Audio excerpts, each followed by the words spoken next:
নমস্কাৰ DWE LPUP document ভেৰিফিকেশ্যনৰ লগত জড়িত দুটা গুৰুত্বপূৰ্ণ বিষয় আজি আলোচনা কৰিম। প্ৰথমতে আপোনালোকে নিশ্চয় দেখিছে dwassam.gov.in আমি তাৰ বিদায় হেৰি কৰিলোঁ। তাৰপিছত আপুনি চিটেট পিটিশ্যনাৰসকলৰ কাৰণে যিখন নটিফিকেশ্যন আমি ডাউনলোড কৰিলোঁ আৰু ইয়াত কেইটামান গুৰুত্বপূৰ্ণ কথা আছে।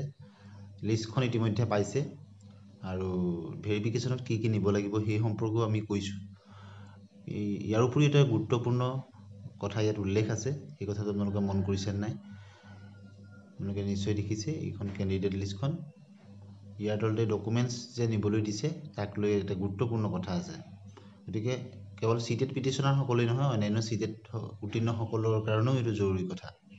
আপোনালোকে নিশ্চয় দেখিছে কি কি ডকুমেণ্ট নিব লাগিব। 2 নম্বৰ পইণ্ট আছে CTET certificate and marksheet will be verified through DigiLocker only.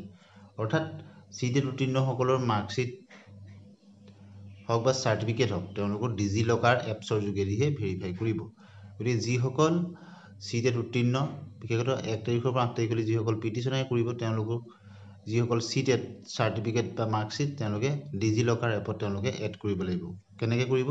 DigiLocker এপটো ডাউনলোড কৰিব আৰু তাৰপিছতে আপোনালোকে তাত নিৰ্দিষ্ট যিখিনি ডকুমেণ্ট দি তাত লগ ইন কৰিব লাগে, লগ ইন কৰিব।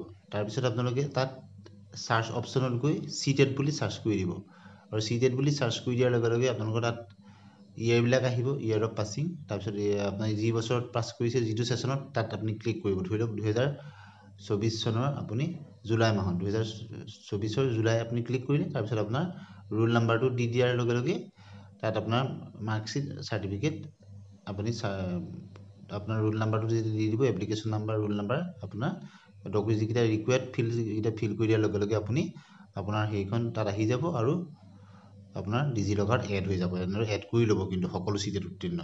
আৰু দ্বিতীয়টো কথা হ'ল যে বহুতেই সুধি আছিলে কেনেদৰে আমি একনলেজমেণ্ট ফৰ্মখন আমি ডাউনলোড কৰিম।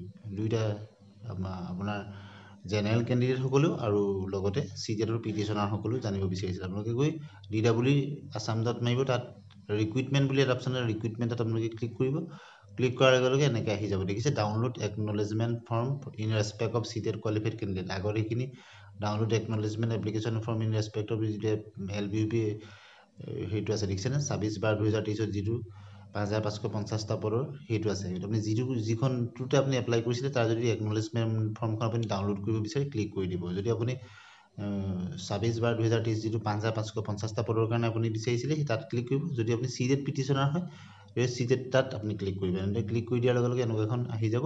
তাত দেখিছে টেট কেটেগৰী। তাত আপুনি যদি অনলি লোৱাৰ প্ৰাইমেৰী হয় তেতিয়া লোৱাৰ প্ৰাইমেৰী ক্লিক কৰিব। যদি আপাৰ প্ৰাইমেৰী হয় আপাৰ প্ৰাইমেৰী ক্লিক কৰিব। যদি আপুনি দুইটাতে হয় দুবাৰ কৰিব লাগিব। তাৰপিছত আপুনি email ID as user ID দিব লাগিব। তাৰপিছত পাছৱৰ্ড দিব লাগিব। আপোনাৰ যিটো ইমেইল ID আছিলে সেইটো দিব লাগিব। তাৰপিছত পাছৱৰ্ড, যদি পাছৱৰ্ডটো পাহৰে তলত ফৰগট পাছৱৰ্ডৰ অপশ্যনো আছে, সেনেদৰেও আপোনালোকে ডাউনলোড কৰি ল'ব পাৰিব। গতিকে দুটা ঠিক গুৰুত্বপূৰ্ণ কথা। প্ৰথম কথা, চিটেট উত্তীৰ্ণসকলে তেওঁলোকৰ মাৰ্কশ্বিট আৰু চাৰ্টিফিকেটসমূহ ডিজিলকাৰত তেওঁলোকে এড কৰি ল'ব, ডিজিলকাৰ এপটো ডাউনলোড কৰি। আৰু দ্বিতীয়তে কেনেদৰে আপোনালোকে আপোনালোকৰ একনলেজ ফৰ্মসমূহ ডাউনলোড কৰিব পাৰিব। আপোনাৰ সেই সম্পৰ্কত বহুতেই কমেণ্ট ছেকশ্যনত সুধি আছিলে আৰু এই দুইটা কথা খুব গুৰুত্বপূৰ্ণ। গতিকে আপোনালোকৰ কাৰণে শ্বেয়াৰ কৰি দিলোঁ। প্ৰথমবাৰৰ কাৰণে চেনেল ছাবস্ক্ৰাইব কৰি দিব, ভাল পালে লাইক আৰু শ্বেয়াৰ কৰি দিব। ধন্যবাদ।